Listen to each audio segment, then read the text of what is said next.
Hello everybody, this is Ian here, and welcome back to part 2 of my ranking, the missing Doctor Who serials, from those I want recovered the most to those I want recovered the least. Today we're taking a look at the second batch of stories, numbers 20 to 16. Again, this ranking is not necessarily in order of how much I like them, but that is definitely a factor, because a person is more likely to care if a story they like is recovered versus a story they don't like. Also remember that these are just my opinions and I'm not trying to express them as fact. If you disagree with me, then put your thoughts in the comments below. Anyway, without further ado, the story I want recovered the 20th least is the William Hartnell story, Galaxy 4. And I feel bad putting the story so low because I don't think it's necessarily bad, but just when you compare it to most of the other missing serials, it is notably inferior. There just aren't very many bad Doctor Who stories, so even ones that are just okay, like say The Awakening, generally get really low rankings, even though they're not necessarily bad. With Galaxy 4, though, it's just kind of mediocre. The story itself is decent, but isn't anything especially unique. Yes, I know that this story is missing 3 of its 4 episodes, and that those missing episodes don't have any telesnaps, but I think that, of all the missing stories without telesnaps, Galaxy 4 definitely suffers the least from their absence because the set pieces in the story are pretty minimal. There's the Draven spaceship, the real spaceship, and a handful of desert wasteland vistas. We have all 3 of these locations and every character involved in the story from the existing episode 3. This means that of all the missing stories with no telesnaps, save maybe the invasion, Galaxy 4 is the only one whose missing episodes I think I can properly visualize from the extant episode 3 and from the 6-minute clip surviving from episode 1.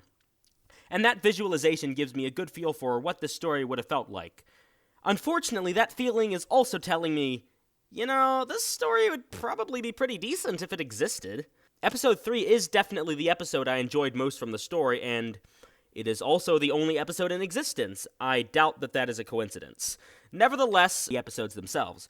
There are no famous scenes or performances, there are no characters and sets that are without any record, as is the case for other stories with no telesnaps, such as The Space Pirates and Mission to the Unknown. So, basically, Galaxy 4 is where it is, 20th, because it is mostly missing, has no telesnaps, and would probably be a pretty decent story to watch if it were recovered.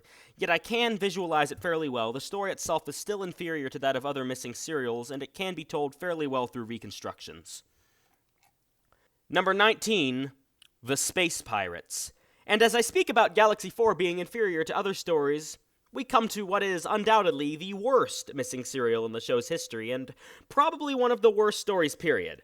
Despite this, however, it has somehow managed to beat out 7 other, better serials, over a fifth of the stories on this list. Allow me to explain why. The thing about The Space Pirates is that it's 6 episodes long. It's 6 episodes long, has no telesnaps, and we have only 1 surviving episode, and because of that, many extremely important characters, including the primary villain, are represented only by production stills, while others, like Lieutenant Sorba and Dama Sigri, have no surviving visual record whatsoever. We have no idea also what many of the sets looked like. All of this combines to make a story that is almost impossible to visualize, and that's really the reason it makes it up this high. Yes, the story is horribly, horribly boring, and I couldn't care less about the serial itself. It's just the sheer amount that's missing from this story that brings it up to 19th place. I can say that the serial itself would be bad even if the episodes existed, but the degree to which I can make that statement is completely unknown. The Space Pirates was supposedly a highly visual serial, which can't transfer the reconstructions, especially when there are no telesnaps. It's also important to note that this entire story was executed with such general incompetence and at such a cheap budget that, like the Underwater Menace, the Space Pirates definitely has a so bad it's good element to it. There's Gordon Gostello's Milo Clancy, old West-accented flannel-wearing space prospector who, let's be honest, is kind of impossible not to love. Last minute sliced bread, rubbishy newfangled solar toasters. There's Madeline Sigri's space hair and her invisible wine. There's the set for Beacon Alpha 4 with all of its egg cartony glory. Then there's Ian Warren's Ice Lord helmet. General Hermack's weird, ever-changing accent. We are going to be too late again! And then there's that scene from episode 5 where there's like a 7-minute conversation where both parties are speaking in completely unintelligible accents. It's just one of those mind-melting moments that makes you reflect on what exactly you're doing with your life. It's Milo! Hi, Dom, it is. Oh, Milo, Dom. Hey, come on, old fella. You sit down here where you're nice and comfortable. Now, there you are. Come on. Was that the little man that was born? Maggie? Yeah. Remember that? We made that record return trip. It took 'em. The Space Pirates is full of these moments, and I think that most people would agree that even though the story itself is really, really, really boring, there is some enjoyment to be had out of it. And I legitimately believe that this serial, if it were recovered, would develop a serious cult following, even more than it has now. I'd really just like to see what this story looked like. Outside of that novelty factor, Who community would be the fact that if a new viewer wanted to start the series in chronological order without watching any recons, they could start at the Crotons rather than the War Games, or if they don't mind animations, they could start with the Dominators, opening up an entire new season. Season 6 would also be tied with Season 2 for having the least episodes missing, but that's a fairly minor benefit. To summarize, The Space Pirates is 19th because it's really, really boring and is just a bad story in general. But the fact that it has only one episode surviving, has no telesnaps, and actually contains a few so bad it's good elements, brings it up to where it is. At the end of the day, The Space Pirates is one of those stories that I honestly just don't really care about. I understand why it was made. It was made as a budget saver for the War Games and to give the main cast a break, and I respect it for that. I'm glad it did it because it made the War Games so good. I don't think anyone really hates this story. I think it's just one that most people are just kind of apathetic towards. Number 18, The Wheel in Space. With this one, we move into episodes that I actively want recovered. Although, I don't have a lot to say on this one specifically. The main reason why The Wheel in Space isn't higher is just because I think that I can get a good feel of the missing episodes from the 2 that we have. The 2 episodes are well spread out in the story, including episode 6, which usually has the most action in a serial, and we also have a middling episode of The Wheel in Space, episode 3, which helps to see exactly what kind of atmosphere the story builds. There are 3 other reasons why I want this story returned, though. The first is episode 1, where the famous pairing of Patrick Troughton and Fraser Hines get virtually an entire episode all to themselves, and I would love to see that. Also, the serial is Zoe's first, and we don't have episode 2, her first appearance, making her the only companion other than Jamie, Katarina, and Sarah Kingdom to have their introduction episode missing. This is ironic because Zoe actually has the best survival record of any companion after Ian, Barbara, and Susan. Finally, similar to Galaxy 4, The Wheel in Space is just not as good as some of the other missing stories. It's not bad, don't get me wrong, it's a very strong serial, but it just pales in comparison to some of the others. It's also a bit generic, it's just another Troughton Cybermen story. So, significance and entertainment. What The Wheel in Space really represents is the end of the Lost period, which extends from Galaxy 4 to The Wheel in Space, where missing episodes are the norm, not the exception. Number 17, The Web of Fear. Now, I became a Doctor Who fan in the summer of 2014, a few months after the Web Enemy announcement, so I have never known a world where The Web of Fear was missing more than one episode. But I can imagine it. It is a very sad place, especially considering it had probably the best sensor footage of any missing story bar Fury from the Deep. And the Extant Episode 1 is probably one of the best Episode 1s the classic series ever produced, if not one of the best just singular episodes period that the classic series ever made.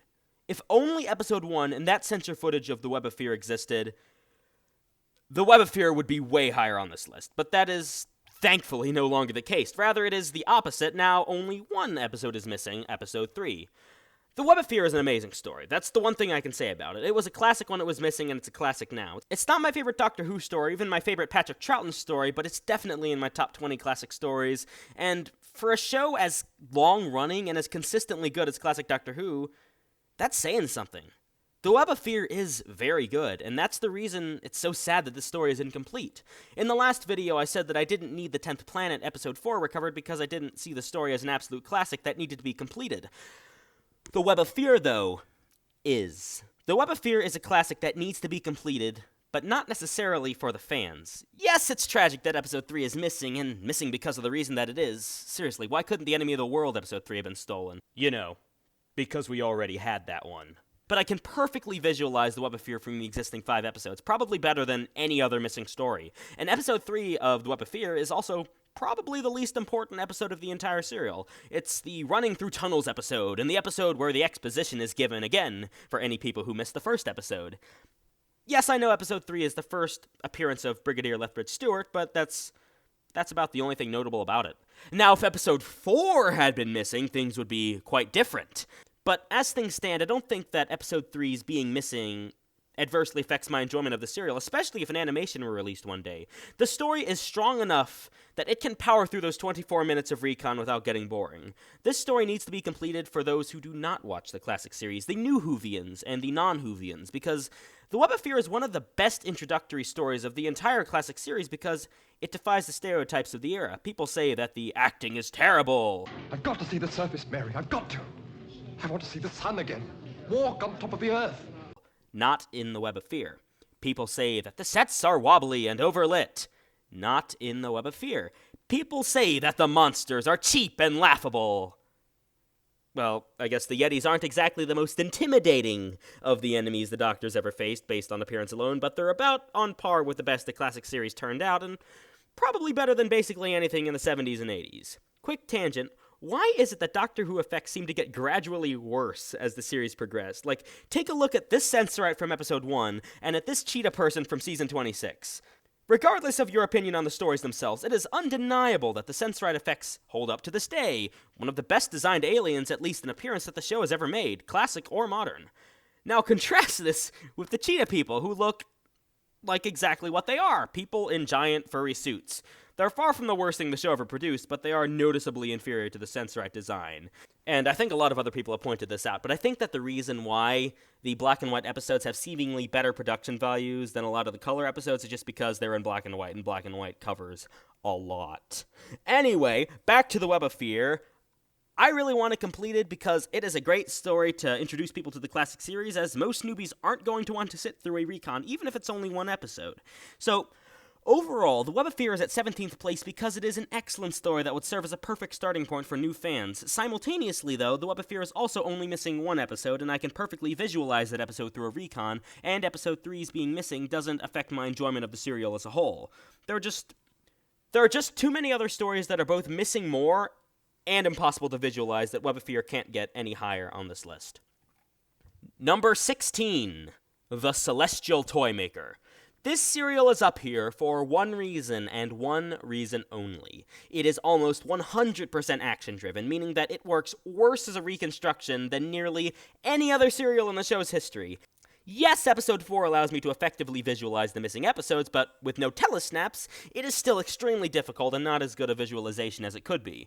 It is literally impossible to fully enjoy the story as a reconstruction, and arguably suffers more from being missing than any other missing serial. However, the narrative is still terrible, so it can't get any higher than 16th place. I mean, seriously, just take a look at how this thing is structured. First off, the entire storyline of Dodo and Steven has no bearing on the development of the story. The trials they go through are completely arbitrary and could be rearranged, cut, or replaced with complete impunity. You could delete episodes 2 and 3 completely and the plot would remain exactly the same. This is probably one of the reasons why it's so easy to visualize, because all the episodes are basically the same. Basically, you could have an unlimited number of different games that they play and just keep the story going on forever, and the overall plot would remain exactly the same. Really, I think the only reason anyone remembers this story is because it's based on such a brilliant concept, and because Michael Galf is just fantastic as the charismatic and titular Toymaker. I will say, however, that this serial would probably work better as an animation than any other, just because of how weird and uncanny valley the whole thing is. In fact, this serial might actually be improved from the actual prints as an animation if a good quality enough one were made. Such an animation, I think, could kick this serial significantly lower in my rankings of missing serials I want returned. The only other story I think that could even be slightly improved by being an animation is The Mind Robber, which thankfully exists. So, overall, The Celestial Toymaker, though it is missing 3 out of its 4 episodes and impossible to fully enjoy as a recon, is just too weak of a story to get any higher, and I can visualize the missing episodes fairly well. And there is a difference between how well you can visualize a story and how much you can enjoy it. Visualization is aesthetics, atmosphere, direction, style, and the visual appearance of characters and set pieces, whereas enjoyment deals with how well a story translates to a reconstruction. In the case of the Celestial Toymaker, production stills in the existing episode allow me to visualize the missing episodes, what they look like, but the story's extremely action-based plot translates poorly to a reconstruction, allowing me to not fully enjoy it. But that's it for this episode. Join me next time where we cross the halfway point of our list and prepare to delve into the top 10. Thank you all for watching, and I will see you next time.